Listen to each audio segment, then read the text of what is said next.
Evidence-based practice of psychological treatments involves the conscientious, explicit, and judicious use of the best research available to inform every stage of clinical decision-making and service delivery. This requires that psychologists apply their knowledge of the best research available in the context of specific client characteristics, cultural backgrounds, and treatment preferences. Consistent with ethical codes and professional standards of practice, evidence-based practice also entails the monitoring and evaluation of services provided to clients throughout treatment. There are four main aspects of evidence-based practice outlined in this definition. First, peer-reviewed research is central.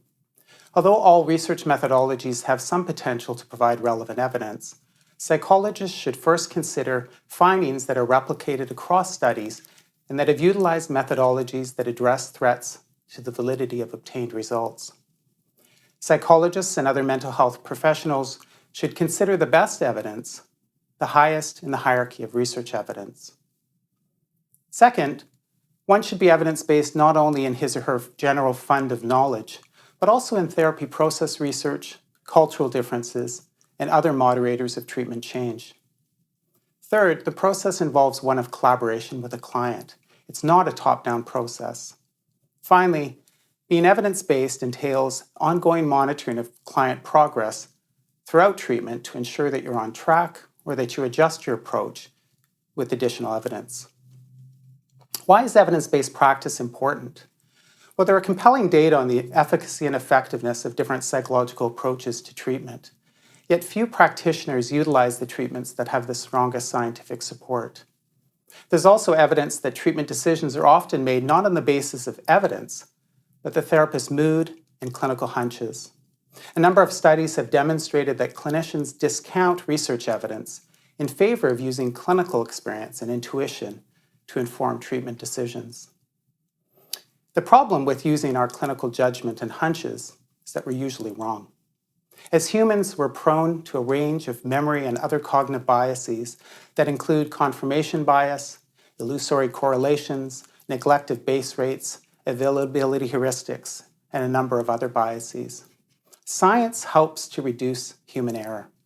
It helps to set up safeguards against confirmation and other heuristic biases. I may see a depressed individual improve in therapy and conclude that my intervention worked. In addition to my own clinical observations, I may even have self-report data that show a significant drop in depression scores. Yet my conclusion may be erroneous because rival explanations, such as regression to the mean or spontaneous remission, could account for this change.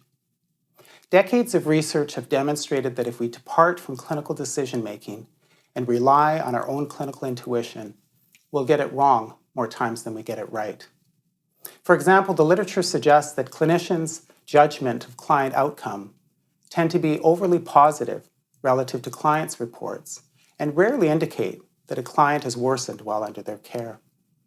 By thinking more about evidence-based practice, we can move away from our own cognitive biases and from attempting to justify our own beliefs and assumptions about treatment change to focus on what will maximize outcomes for the clients we serve.